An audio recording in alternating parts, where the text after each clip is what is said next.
Hello everyone, कैसे हैं आप लोग। मैं हूं आर एस धोनी। आप देख रहे हैं धोनीज मैथ सॉल्यूशंस। आज के इस वीडियो में हम लोग जो आप हम लोगों ने केस स्टडी बेस्ड क्वेश्चन की एक सीरीज स्टार्ट की है उसी को कंटिन्यू करेंगे। और उसी के अंदर में जो चैप्टर नंबर आपका 8 है दैट इज क्वाड्रिलेटरल्स, ठीक है ना। उस पर बेस्ड कुछ केस स्टडी क्वेश्चन देखेंगे, ठीक है ना। और मुझे उम्मीद है इससे पहले आप लोगों ने जो मेरे प्रीवियस लेसन में जो वीडियोस बनाई हैं केस स्टडी बेस्ड क्वेश्चन की उसको ज़रूर आपने देख लिया होगा। अगर नहीं देखा है तो आप उसको ज़रूर देखें। क्यों? क्योंकि ये क्वेश्चंस आपके एग्जामिनेशन के हिसाब से बहुत इंपॉर्टेंट है, ठीक है ना। ये क्वेश्चंस आपके आने ही आने एग्जाम में आएंगे ज़रूर, ठीक है ना। और कितने मार्क्स का आएगा, वैसे तो as per the CBSE guideline देखेंगे तो 12 मार्क्स का आपके वहाँ आना चाहिए, ठीक है ना। लास्ट का जो ई सेक्शन है जो उसमें थ्री क्वेश्चन हैं जो सीबीएसई ने गाइडलाइन दी है, ठीक है। क्योंकि 10th में जो गाइडलाइन है वही 9th में पेपर फॉलो होता है। तो लेकिन फिर भी अगर हो सकता है स्कूल टू स्कूल वेरी करता है, होम एग्जाम होता है तो लेकिन कम मार्क्स का भी आ सकता है, पूछा जा सकता है एग्जामिनेशन पर। एग्जामिनर किस तरह से पेपर आपका सेट करते हैं वो लोग, ठीक है ना, टीचर आपके। तो लेकिन यह है कि आना तो है, पूछेंगे जरूर आपसे, ठीक है ना। तो उसको मार्क्स को आपको सिक्योर करने के लिए इसको प्रैक्टिस जरूर करनी है आपको, ठीक है। तो आप वीडियो जरूर देख लें प्रीवियस लेसन के, और अगर देख लिए हैं तो अच्छी बात है, आपको अब काफ़ी अच्छा खासा आइडिया हो गया होगा। आप तो मोर देन हाफ चैप्टर आपने 8 चैप्टर तक कर लिए होंगे, 7 चैप्टर, तो आपको अच्छा खासा आइडिया हो गया होगा, ठीक है ना। तो चलिए शुरू करते हैं। और शुरू करने से पहले मैं आपको फिर एक बार याद दिलाना चाहता हूँ कि अगर आपको वीडियोस अच्छी लगती हैं और आपको कुछ फ़ायदा होता है, ठीक है, आपकी स्टडी में आपको हेल्प होती है इससे, तो आप ज़रूर इसको अपने फ्रेंड्स के साथ शेयर करें, लाइक करें वीडियोस को, और चैनल को सब्सक्राइब जरूर कर लें, ठीक है। अगर आप नए हैं और अभी तक आपने इस चैनल को सब्सक्राइब नहीं किया है तो, ठीक है। चलिए शुरू करते हैं। तो सबसे पहले मैं बताता हूँ कि case study based question basically होते क्या है, ठीक है ना। अब आपको इतने लेसन देखने के बाद आपको क्लियरली आइडिया तो हो गया होगा केस स्टडी बेस्ड क्वेश्चन क्या होते हैं, ठीक है ना। जस्ट लाइक ये एप्लीकेशन है, ठीक है ना। कोई रियल बेस्ड इंसिडेंट आपको दिया होगा, एक सीन दिया होगा, एक केस दिया होगा, उस पर बेस्ड आपको कुछ क्वेश्चंस दिए होंगे जो कि आपको आंसर करने होते हैं। आपको करना क्या है, आपको पढ़ना है उसको, पैराग्राफ पढ़ेंगे आप, उस थीम को पढ़ेंगे, कॉन्सेप्ट को पढ़ेंगे, न्यूमेरिकल को जो वैल्यूज उसमें आती हैं, डेटा जो आता है उसको पढ़ते पढ़ते नोट डाउन कर लेंगे। उससे क्या होगा, आपका टाइम बचेगा। बस फिर वन बाय वन क्वेश्चन आपको आंसर करना है, सिंपल सा है। इट इज़ वेरी सिमिलर, जैसा कि आप इंग्लिश और हिंदी में आप देखते हैं अनसीन पैसेज आपके वहाँ आता था, ठीक है ना। और आप क्या करते थे, बड़े पहले पैसेज को पढ़ते थे, एक बार नहीं समझ में आया दोबारा पढ़ते हैं, तो फिर उसके बाद उसको आप क्वेश्चंस को आंसर करना शुरू कर देते हैं आप, और आराम से आप क्वेश्चंस को आंसर कर भी लेते हैं, ठीक है ना। तो वही चीज़ यहाँ पर आपको करनी है। बेसिकली यहाँ पर क्या है, आपको मैथमेटिक्स कहाँ अप्लाई करनी है डेली लाइफ में, ये आपको सिखाया जाता है। इसका मेन ऑब्जेक्टिव ये है कि how to apply mathematics in your daily life, ठीक है ना, to solve our daily life problems, ठीक है ना। तो वो ये इस केस स्टडी बेस्ड क्वेश्चन में इस तरह की हम स्टडी करते हैं। तो चलिए शुरू करते हैं, ठीक है ना। और कभी कभी ऐसा भी होता है, मैंने देखा है कि मोस्ट कि पैराग्राफ पढ़ा आपने और एक आध क्वेश्चन उसमें ऐसे होंगे जो उस पैराग्राफ पे बेस्ड नहीं होते हैं, ठीक है ना, उस चैप्टर पर तो होंगे बेस्ड। तो होता क्या है कि आप उसको विदाउट रीडिंग द पैराग्राफ भी आप आंसर कर सकते थे उसको, ठीक है। तो इस केस में आप आंसर उसको विदाउट वैसे भी आप करेंगे जैसे आपको पता है, ठीक है ना। तो इसमें कोई ऐसी घबराने या उसमें परेशान होने की जरूरत नहीं है, ठीक है। तो ऐसे कर सकते, लेकिन इसका मतलब ये नहीं है कि आपको नहीं पढ़ना है पैराग्राफ। पैराग्राफ तो आपको पढ़ना ही पढ़ना है और ध्यान से पढ़ना है, ठीक है ना, समझ लेना है, ताकि आपको बार बार वहाँ पर पैराग्राफ में नहीं जाना पड़ेगा, ठीक है। चलिए तो शुरू करते हैं। पहले मैं पढ़ता हूँ क्या जो हमारे पास कॉन्सेप्ट है, थीम है, वो क्या है। देखो कहता क्या है, Ravi and Himesh study in class 9, ठीक है, दो बच्चे होंगे पढ़ रहे होंगे क्लास में। One day they was discussing about the properties of paragraphs, ठीक है। तो पैराग्राफ के बच्चे कर आपस में, जैसे आप लोग भी करते होंगे, डिस्कस करते रहते हैं कभी न कभी। जो ज़्यादा क्यूरियस बच्चे होते हैं जो साथ मिलकर स्टडी करते हैं तो डिस्कस करते रहते हैं कि आज टीचर ने ये पढ़ाया, तो उसमें किसी को एक कन्फ्यूजन होता है, दूसरा बच्चा क्लियर कर देता है, ठीक है ना। ग्रुप में स्टडी करते हैं। रवि ड्रॉज और पैरेललोग्राम, रवि ड्रॉज होगा, ठीक है ना, और parallelogram P Q R S, ठीक है ना, पी क्यू आर एस एक ड्रॉ किया, ठीक है। कोई एक बच्चे ने पहले एक और sheet of paper, then Himanshu, then Himesh draws the bisector of all the angles to get a quadrilateral ABCD, ठीक है ना। ABCD उन्होंने क्या किया, बाइसेक्टर है। बाइसेक्टर का मतलब क्या हो गया, this angle is equal to this angle, ठीक है ना, this angle is equal to this angle, ये सब बाइसेक्टर है, ठीक है। This is equal to this much and this is equal to this much, ठीक है ना। दो एंगल क्या है, ये बाइसेक्टर है, ठीक है ना। तो इससे मैंने मार्क कर दिए। आपको अगर बाइसेक्टर खींचते हैं तो you get another quadrilateral A B C D, ठीक है ना। अगर इस तरह से खींचेंगे तो आपको डेफिनेटली मिलेगा भाई ये इसका बाइसेक्टर है, ये इसका बाइसेक्टर है, जहां इंटरसेक्ट करेंगे आप मिलाएंगे, यू विल गेट 4 वर्टिसेस, ठीक है, और closed shape that is the quadrilateral ABCD, right. Now you have to answer the following question, बस इतना ही आपको इन्फॉर्मेशन दी है इसमें, ठीक है ना। अब आपको क्या करना है बेसिकली, अब आपके लिए इंपॉर्टेंट क्या हो गया यहाँ पर, आपको समझ में आ गया हो इंपॉर्टेंट क्या है आपके लिए, ये चीज बहुत इंपॉर्टेंट है, this figure is very very important. और जो इसमें डेटा दिया है वो क्या दिया है डेटा, कि पी क्यू आर एस एक पैरेललोग्राम है, आपको दिमाग में रहना चाहिए, P Q R S is a parallelogram, एक तो ये चीज दी हुई है आपको। Second thing is given that these are bisectors, यानी ये एंगल के बराबर है, ये एंगल इसके बराबर है, ये इसके बराबर है, ये इसके बराबर है, ये चीज आपके लिए बहुत इंपॉर्टेंट है। इस चीज को आपको हमेशा while solving the questions you have to keep these things in your mind, right. So ये आपके लिए ज्यादा इंपॉर्टेंट नहीं है, पढ़ना जरूर है, ठीक है, कॉन्सेप्ट को रिलेट किया है इंसिडेंट से, तो आपको बेसिकली इस पर फोकस करना है। चलिए क्वेश्चन पढ़ते हैं, क्वेश्चन क्या है और उसके बाद वन बाय वन उसको सॉल्व करेंगे, ठीक है। क्वेश्चन है what is the value of angle A P B, A P B में समझ रहे कौन सा है, A P B, A P Q, sorry A P, it is A P Q हुआ है, ठीक है ना, A P Q plus B Q P plus A Q B, A Q A P Q plus A Q P होगा, sorry it is A Q P, it is थोड़ा गलती होगी, ठीक है ना। ये निकालना है, क्या निकालना था, ए P Q plus angle A Q P, ये एंगल आपको फाइंड करना है, ठीक है। तो देखते हैं कैसे निकलता है, सॉल्यूशन में आप आ जाइए। अब देखो आपको इसके लिए, इसको आंसर करने के लिए क्या है, मैंने बताया एबीसीडी क्या है, sorry P Q R S क्या है, एक पैरेललोग्राम है, ये आपको पता है। और इसको जैसे ही हम पैरेललोग्राम कहेंगे तो आपकी सारी जो प्रॉपर्टीज होती है पैरेललोग्राम की वो दिमाग में इकट्ठी हो जानी चाहिए, ठीक है ना, दिमाग में क्लिक कर जानी चाहिए कि उसकी क्या क्या प्रॉपर्टीज होती है साइंस। तो इसमें देखो एंगल की बात कर रहा है, तो मैं एंगल की प्रॉपर्टीज की बात करूं तो क्या होता है पैरेललोग्राम में, क्या होते हैं, एक तो उसके अपोजिट एंगल इक्वल होते हैं, पता है ना, और जो एडजेसेंट एंगल होते हैं वो क्या होते हैं, सप्लीमेंट्री होते हैं, mean the sum of the two adjacent angles of a parallelogram is 180 degree होता है। मतलब क्या हो गया, देखो अगर मैं इसकी बात करूं एंगल P, यानी angle P plus angle Q, angle P और एंगल Q पूरे की बात कर रहा हूं, ठीक है ना, angle Q is equal to कितना होगा बेटा, 180 डिग्री होगा, क्यों, because these P and Q are adjacent angles of parallelogram, ठीक है, इन दोनों का सम 180 होगा। अगर ऐसा है तो this implies 1/2 angle P plus 1/2 angle Q is equal to कितना हो जाएगा बेटा, 90 डिग्री, ठीक है। अब 1/2 एंगल P क्या होगा, सपोज मैं इसको 1 कह दूं, इसको 2 कह देता हूं, ठीक है, तो 1/2 एंगल 1, देखो ये बाइसेक्टर है ना, PA क्या है, बाइसेक्टर है, मतलब ये बाइसेक्टर का मतलब हो गया this PA, this line PA is dividing this angle S PQ, पूरे एंगल को इक्वल टू इक्वल पार्ट में डिवाइड कर रही है, तो means this is, if this is 1 तो दिस इज आल्सो 1, ठीक है ना, ये 2 है तो ये भी 2 है, मैं थोड़ी देर के आपको, ताकि आपको समझने में आसानी हो इसलिए नोन कर, ठीक है, ये मतलब है।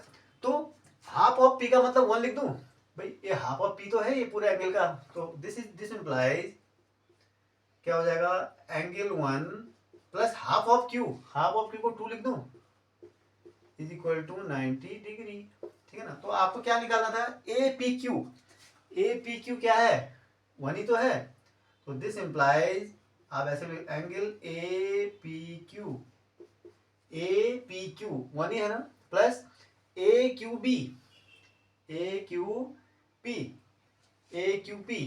क्या है, एंगल 2 है, plus angle A Q P is equal to कितना हो जाएगा, 90 डिग्री, दिस इज योर, यही आपका आंसर है, ठीक है ना, ठीक है। तो क्या मतलब हो गया कि इन दोनों का एंगल, ये दोनों एंगल का सम कितना हो गया, 90 हो गया, ठीक है। चलिए सेकंड में आते हैं, सेकंड में क्या है, find the measure of angle ADC, मतलब ये एंगल पूछ रहा है आपसे, ठीक है, तो ये एंगल कितना होगा, देखो क्या है, जैसे कि मैंने सेम एज इन, जैसे हमने क्या किया फ्रॉम 1, हमने 1 में क्या प्रूफ किया कि this angle plus this angle equal to कितना हो गया, 90 डिग्री। इसी तरीके से अगर आप इसको ले लेंगे, सिमिलरली अगर मैं इसको क्या कहूँ, इसको एंगल 3 कर देता हूँ, तो ये भी 3 होगा, ठीक है ना, क्योंकि ये दोनों, ये भी बाइसेक्टर है ना। तो सिमिलरली ठीक है ना। सिमिलरली देखो ध्यान से देखना, सिमिलरली एंगल, भाई देखो angle P plus angle S भी तो एडजेसेंट एंगल है पैरेललोग्राम के, इनका सम भी तो क्या होगा 180 होगा ना।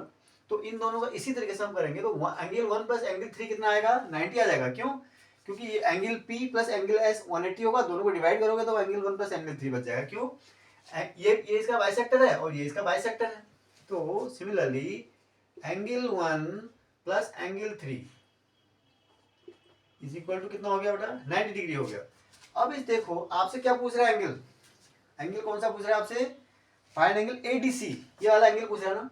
तो एंगल, तो दिस इंप्लाइज, अब देख ध्यान से देखना मैं क्या कर रहा हूं, एंगल देखो SDP या PDS, angle PDS plus angle 1 plus angle 3 is equal to 180 degree होगा। क्यों? देखो ट्रायंगल है ना, एंगल से प्रॉपर्टी लगाई मैंने, क्या कौन से एंगल की बात करी, angle 1 plus angle 3 plus angle PDS, ये वाला एंगल, ठीक है ना, ये 180 डिग्री होगा। तो this implies angle 1 plus angle 3 कितना निकाला आपने अभी 90 डिग्री। तो this implies angle PDS is equal to कितना हो जाएगा बेटा 180 degree minus 90 degree is equal to 90 degree. मैंने क्या किया 1 प्लस 3 की जगह क्या लिख दिया 90 लिख दिया। 90 को मैं अगर राइट हैंड साइड में ले जाऊंगा तो angle PDS is equal to 190 minus 90 is equal to 90 degree आ गया। ठीक है ना। अब क्या हुआ, अब यहां से मेरे को PDS निकल गया, लेकिन मुझे क्या निकालना था, मुझे तो निकालना एंगल ADS। ADS यानी अब ADS इज क्या है, angle, this implies angle ADS is equal to angle क्या हुआ ADS नहीं ADC, ADC is equal to angle PDS। क्यों? देखो बताओ क्यों is equal to angle PDS, because these are vertically opposite angle. ये देखो वर्टिकली अपोजिट एंगल नहीं है, ये और ये दोनों दो लाइन काट रही है ना, तो दिस और वर्टिकली अपोजिट एंगल क्या होते हैं आप जानते हैं, हमेशा इक्वल होते हैं। Vertically opposite angles are always equal. तो अब आपने ADC कितना निकाला था, ADC तो निकालना है, PDS कितना निकाला आपने 90 डिग्री, तो इसका मतलब ये कितना एंगल हो गया, ये भी आपका 90 डिग्री हो गया, यानी ADS भी कितना है आपका बेटा 90 डिग्री आ गया। ठीक है, चलिए थर्ड में आते हैं। थर्ड पार्ट क्या है इसका, थर्ड पार्ट से find the sum of angle DAC and angle DCB। DAC कौन सा है, देखो DAC यानी ये एंगल, इसको बिठा दो मैं, DAC इसकी बात कर रहा है, एंड DAC फाइंड द, कहां पर है, find the sum of angle DAC and DCB ये वाला एंगल। ठीक है ना।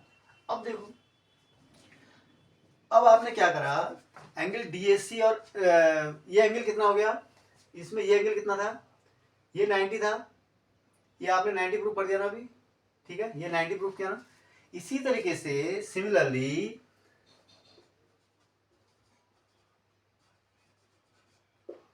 क्या एंगल ABC, एंगल सिमिलरली मतलब कैसा, जैसे कि हमने पार्ट 2 में किया, ठीक है ना, इजिकल टू भी 90 डिग्री आप प्रूव कर सकते हैं आसानी से। भाई ये एंगल आपने 90 प्रूव कर दिया ना, ये 90 शो कर दिया ना आपने, तो ये एंगल तो आप 90 शो कर सकते हो सीधे। कैसे, देखो ये एंगल इन दोनों का सम कितना होगा 90, सॉरी पूरे एंगल का सम कितना होगा 180, हाफ करोगे सेम। ठीक है, फिर ये 180 ये एंगल 90 आएगा, इसका ये वर्टिकली अपोजिट एंगल है, सेम प्रोसेस करोगे तो angle ABC will be equal to 90 degree. ठीक है, अब क्या हुआ, ABCD क्या है, क्वाड्रिलेटरल है।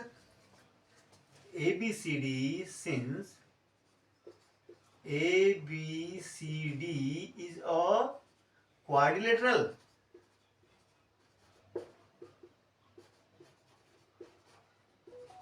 क्वाड्रिलेटरल है ना, तो क्वाड्रिलेटरल अगर है तो उसका सम कितना होता है एंगल का 360 डिग्री। तो this implies, so angle A plus angle B, angle A plus angle B plus angle C plus angle D is equal to कितना होना चाहिए 360 डिग्री। ठीक है ना। अब देखो एंगल B और एंगल D, एंगल B और एंगल D इन दोनों का सम कितना है, एंगल D 90 डिग्री है, दोनों 90 है। ठीक है ना। तो this implies angle A plus angle C, जो नहीं दिया मैं उसको छोड़ रहा हूं, जो दिया है B और C की जगह में क्या रखना हूं, B की जगह देखो B की जगह और D की जगह क्या रख रहा हूं 90। 90 degree plus 90 degree is equal to 360 degree. तो दिस इम्प्लाइज क्या हो गया यहाँ से, ध्यान देखो, this implies angle A plus C, angle A plus angle C क्या हो गया, एंगल ए प्लस सी मतलब ये वाला एंगल जो पूछ रहे हैं आपसे, डीएसी। कौन सा पूछ रहे हैं आपसे, एंगल डीएसी।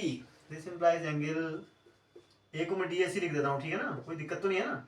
एंगल डीएसी, भाई ए की बात कर रहा हूँ तो एंगल डीएसी तो होगा, और angle DCB, and angle DCB is equal to कितना हो गया, देखो ए की जगह मैंने डीएसी लिख, ए की जगह क्या लिख दिया मैंने, angle A D A B, angle D A की जगह मुझे लिखना है angle D A C, D A C plus D C B, D A C नहीं, it is D A B, sorry it is your D A B, ठीक है ना, D A B plus angle D C B, D C B, हाँ D A B होगा, ठीक है, D A, angle A की जगह मैं डी ए बी लिख दूं, ठीक है ना, एंगल ए की जगह डी ए बी लिख दिया, सी की जगह मैंने डी सी बी लिख दिया, कोई दिक्कत है। तो दिस इज इक्वल टू क्या हो जाएगा, 360 माइनस 90 माइनस 90 180 हो गया, तो 180 को उधर ले जाओगे तो क्या हो जाएगा, 180 डिग्री हो जाएगा, ठीक है ना। तो इन दोनों का सम कितना आ गया एंगल का बेटा, 180 डिग्री आ गया, ठीक है ना, right, this is your answer. अब चलते हैं और पार्ट में, ठीक है, इसको मिटा दो थोड़ा सा।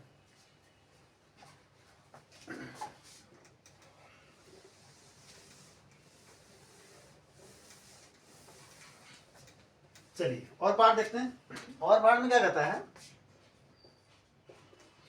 A parallelogram whose one angle is 90 degree is a rectangle, is it true, ठीक है, क्या ये ट्रू है, ठीक, रेक्टेंगल किसे बोलते हैं आप, पैरेललोग्राम में, अगर किसी पैरेललोग्राम में, रेक्टेंगल में देखो अपोजिट साइड इक्वल होती है, ठीक है, और क्या होता है, अपोजिट साइड इक्वल होती है, अपोजिट साइड पैरेलल भी होती है, ये सारी प्रॉपर्टी पैरेललोग्राम की भी होती है, ठीक है, और दोनों डायगोनल्स क्या होते हैं उसके, इक्वल भी होते हैं, जबकि पैरेललोग्राम में ये इक्वल नहीं होते हैं, ठीक है, एक प्रॉपर्टी तो ये होती है। और अब रेक्टेंगल कहते किसे हैं आप, जिसमें अगर किसी पैरेललोग्राम के एक एंगल को आप 90 डिग्री बना देंगे तो क्या हो जाएगा, सारे एंगल 90 हो जाएंगे ना उसके, क्यों, देखो क्यों हो जाएंगे,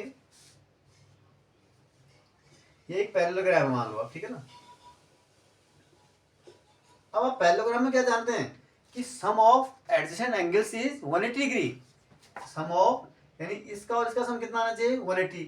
अगर एक एंगल 90 हो गया, माना ये 90, माना एक 90 है तो दूसरा तो अपने आप ही 90 हो गया ना, अगर ये 90 हो गया तो ये भी 90 हो जाएगा, अगर ये 90 है तो ये भी 90 हो जाएगा, क्योंकि दोनों का सम तो 180 आना है, समझ रहे। तो this statement is true, is it true, आप क्या लिखोगे, yes the statement is true, ठीक है ना, क्यों, बता दिया मैंने कि वन एंगल 90 होने पर क्या हो जाएगा, सारे एंगल ऑटोमेटिकली पैरेललोग्राम के 90 हो जाएंगे, and it this parallelogram will convert into a rectangle in that case if, ठीक है ना। तो पैरेललोग्राम और रेक्टेंगल में यही फर्क होता है कि पैरेललोग्राम में भी सारी प्रॉपर्टी रेक्टेंगल की होती हैं, ठीक है ना, नहीं सॉरी, रेक्टेंगल में सारी प्रॉपर्टी पैरेललोग्राम की होती है, बस फर्क ज़्यादा क्या होता है कि पैरेललोग्राम में एंगल्स की कोई कंडीशन नहीं होती है, और रेक्टेंगल में क्या होता है, if it's all angles are 90 degree, ये अगर उसका वन एंगल ही 90 हो जाए तो सारे अपने आप ही फिर 90 हो जाएंगे, तो it means this statement is absolutely true, ठीक है ना। चलिए एक और क्वेश्चन देखते हैं, ठीक है, आपके क्वाड्रेटिकल चैप्टर में एक और क्वेश्चन देखते हैं। पहले हम क्या करेंगे, थीम पढ़ते हैं, ठीक है, कंसेप्ट क्या है, जो हमारा पैसेज है, after summer vacation a math teacher organized a small quiz in the class, ठीक है, एक कोई टीचर ने क्या है कुछ क्वेश्चन पूछे क्लास में बच्चों से, the quiz was based on the topic quadrilateral, ठीक है, during the quiz she ask various questions to the student, some of the questions are given below, ठीक है, इसमें कोई आपको क्वेश्चन 1 बाय 1 आपको आंसर करने हैं, ठीक है ना, जो क्वेश्चन दिए हैं उनके डायरेक्टली आपको आंसर करने हैं, ठीक है। चलिए तो क्वेश्चन पढ़ते हैं, सबसे पहले क्या है, फर्स्ट क्वेश्चन क्या है, the polygon obtained by joining 4 points lying in a plane is a quadrilateral, is it true, ठीक है। तो फर्स्ट क्वेश्चन क्या है आपका, पहले में क्या कहता है कि the polygon obtained by joining 4 points lying in a plane, क्या कोई भी 4 पॉइंट एक प्लेन में होंगे और उनको आप ज्वाइन करेंगे 1 बाय 1, आपको पॉलीगन क्वाड्रेटिकल मिलेगा, will you get a quadrilateral, is it true, आपको यही पता करना है क्या ये सही है या नहीं है, ठीक है। देखो ये स्टेटमेंट करेक्ट नहीं है, ऑल्दो हमारी डेफिनेशन क्या है, जो पॉलीगन की जो क्वाड्रेटिकल की डेफिनेशन क्या है, कोई भी polygon enclosed bye 4 line segments is called a quadrilateral, क्या होता है, अब हमारे पास कोई पॉइंट है ये पॉइंट कैसे होना चाहिए हमारे पास, इनको ज्वाइन करने का, अगर पेयर में ज्वाइन करेंगे हमें क्वाड्रिलेटरल कब मिलेगा, जब these points will be non collinear. In points को क्या होना चाहिए, साथ में नॉन कोलिनियर यहाँ पर वर्ड मिसिंग है, ठीक है ना। अगर यहाँ पर देखें, आप गौर से देखना डेफिनेशन को, कभी अगर इस टाइप के क्वेश्चन आपके पास आए हैं तो उसकी डेफिनेशन को आप जरूर, उसकी जो स्टेटमेंट दिया होगा उसको हर वर्ड में आप फोकस करना होगा आपको, ठीक है ना। इसमें क्या मिसिंग है कि हमारे पास ज्वाइनिंग, हम कोई भी 4 पॉइंट, अगर हमारे पास, मेरे पास 4 पॉइंट ऐसे होंगे, if they lie in a straight line, क्या मुझे क्वाड्रेटिकल मिलेगा फिर, नहीं ना। Directly I will not get a quadrant in this case because these 4 points are collinear. They all are lying on a line. So that is why we always say while defining the definition of a quadrilateral, the 4 points should be non-collinear. They should not lie in a straight line. तो यहाँ पर क्या missing है, collinear, ठीक है, non collinear वाला word जो यहाँ पर मिसिंग है, तभी ये क्वाड्रिलेटरल पॉसिबल होगा। तो that is why this statement is not true. So is it true? Your answer will be no. Why it is no? Because the 4 points should be non-collinear and the word non-collinear is missing in this statement, right? चलिए next में देखते हैं, the diagonal of a parallelogram are equal and bisect each other. Is it true? हाँ, ये आप second statement देखो, ये question अगर आप पूछे कोई कि the diagonals of a parallelogram are equal and bisect each other, तो डायगोनल्स क्या होते हैं, पैरेललोग्राम के इक्वल होते हैं, नहीं। तो diagonals of a parallelogram equal नहीं होते हैं पैरेललोग्राम के, ठीक है, but they bisect each other. ये बिल्कुल स्टेटमेंट सही है, इसका आधा स्टेटमेंट ठीक है और आधा गलत है। तो आप ओवरऑल क्या कहेंगे, this statement is not true, ठीक है ना। क्या होता है, पैरेललोग्राम अगर कोई है, देखो ऐसे देखो ना, ठीक है, दिख रहा है ना, डायगोनल्स क्या होते हैं इसके, डायगोनल इक्वल नहीं है, लग रहा है एक डायगोनल इतना है, एक इतना लंबा है, ये तो ऑब्वियस है। चलो दूसरा, but these diagonals bisect each other, यानी this is equal to this much और this is equal to this. The diagonals of a parallelogram bisect each other, it is true, but they are not equal. So the overall the statement is not correct, right? It is not false, it is false, sorry. So is it true, आप क्या लिखोगे answer, again it is no. Now question number, इसका जो third part है उसको देखो, उसमें क्या कहता है,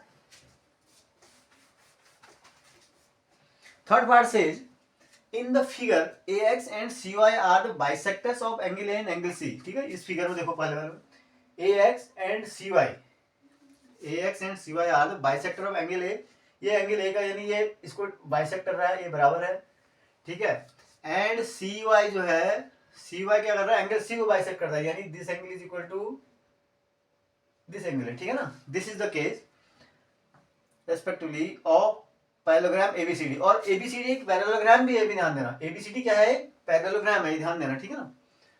is AX parallel to YC, is AX parallel to YC, अब उसको चेक करना पड़ेगा, ऐसे तो हम कह नहीं सकते, definitely it will be parallel, AX will be parallel to YC और not, we will have to check. तो इसके लिए क्या करना पड़ेगा, हमें कुछ थ्योरम्स या कुछ हमारे को फैक्ट्स का यूज करना पड़ेगा, ठीक है ना। क्या यूज करेंगे, देखो आप जानते हैं ABCD क्या है, क्या दिया है, what is given, it is given that ABCD is a parallelogram, क्या दिया आपको, ABCD पैरेललोग्राम। अब जैसे ही पैरेललोग्राम कहते हैं तो वर्ड जैसे ही आपके दिमाग में पैरेललोग्राम स्ट्राइक करेगा, सारी पैरेललोग्राम की प्रॉपर्टीज आपके दिमाग में स्ट्राइक कर जानी चाहिए आपको, ठीक है ना, क्या क्या इसकी प्रॉपर्टीज होती हैं, ठीक है ना, कोई भी यूज हो सकती है इसमें। अब क्या यूज करेंगे, एंगल की बात कर रहे हैं तो हम एंगल से रिलेटेड उस प्रॉपर्टीज यूज करेंगे। अब यहाँ पर एक और चीज दी हुई है कि this AX is bisecting the angle है, यानी ये अगर 1 है तो दिस इज ऑल्सो 1, और इसी तरीके से BC जो, सॉरी CY जो है एंगल C को बाइसेक्ट कर रहा है, यानी ये एंगल 2 है तो ये भी एंगल 2 है, राइट।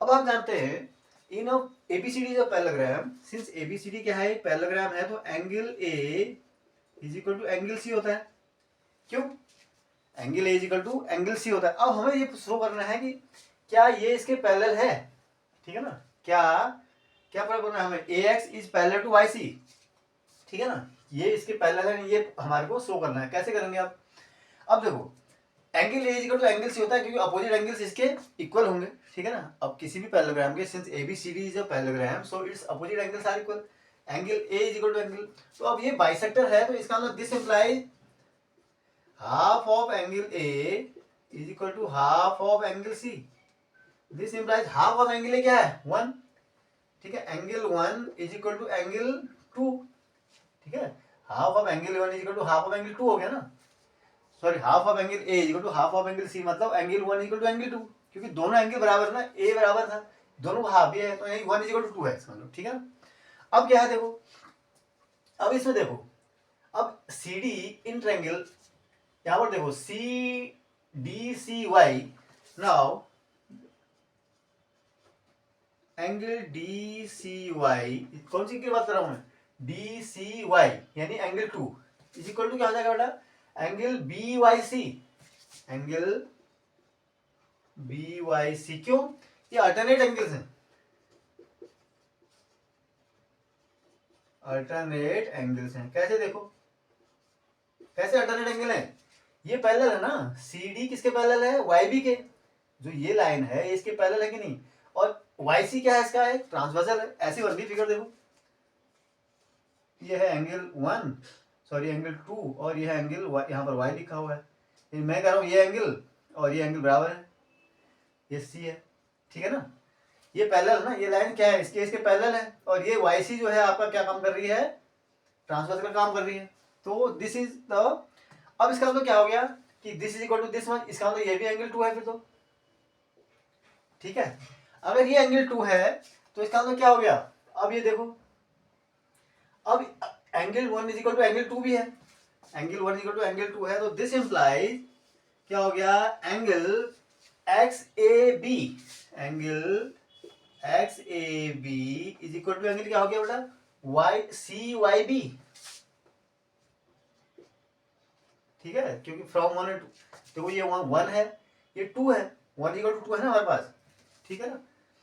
तो अगर ऐसा है तो दिस इंप्लाइज, अगर ये दोनों बराबर है, बट दीज आर क्या है, ये करस्पॉन्डिंग एंगल से हैं, ये क्या है करस्पॉन्डिंग एंगल, देखो कैसे इसको बता दूं, करस्पॉन्डिंग एंगल कैसे बन रहे हैं, देखो ऐसे है, ठीक है, एक कोने से ऐसे जा रहा है और दूसरा जो है it is like something this, ठीक है ना, ये ठीक है ना, ये एंगल 1 है और ये एंगल 2 है, करस्पॉन्डिंग एंगल है कि नहीं, ये पैरेलल है इसके, इसको पैरेलल में से बना नहीं थोड़ा सा, हाँ पैरेलल बना लो इसको, ठीक है ना, ये पैरेलल है, ठीक है। तो 1 इज इक्वल टू 2 है, इसका मतलब क्या हो गया, ये करस्पॉन्डिंग एंगल है, और करस्पॉन्डिंग एंगल इक्वल कब होते हैं, जब लाइंस पैरेलल होती हैं, ठीक है ना। तो दिस इंप्लाइज क्या हो जाएगा, since corresponding angles are equal, तो यह लिखोगे since corresponding angles are equal,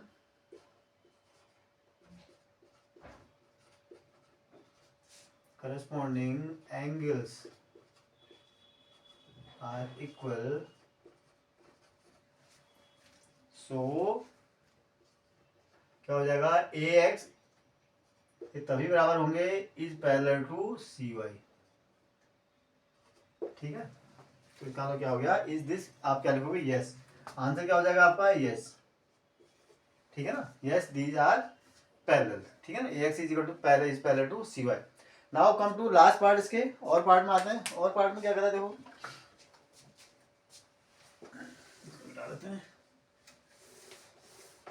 come to और पार्ट, और पार्ट में देखो क्या है, क्या बोल रहा है, P Q R S and P X Y Z are parallelogram, ठीक है, एक फिगर में देखो P Q R S and P X Y Z are parallelograms, ठीक है। If angle R equal to 60 degree, ये दिया हुआ है आपको, then what is the measure of angle P X Y, यानी पी एक्स वाई कौन सा एंगल निकालना है आपको, पी एक्स वाई यानी एंगल, ठीक है, this you have to find the value of this angle, right. कैसे निकालोगे देखो, अब देखो पी एक्स क्या है, देखो यहाँ पर और पार्ट है, P Q X R is angle P, क्या है, P Q R S is a parallelogram, तो दिस इंप्लाइज, आप पैरेललोग्राम है तो आप जानते हैं, देखो पैरेललोग्राम कहते ही कोई भी अगर फिगर का है उसकी प्रॉपर्टी आपके दिमाग में तुरंत आ जानी चाहिए, ठीक है ना, तभी आप क्वेश्चन कर पाएंगे, अगर आप सोचते रह जाएंगे फिर थोड़ा सा मुश्किल होगा।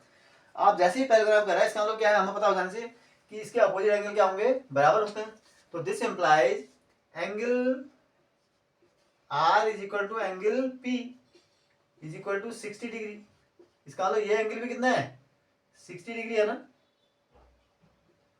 कितना है ये, इसका मतलब this angle is also 60 degree. अब अगेन क्या है, P X Y Z is a parallelogram,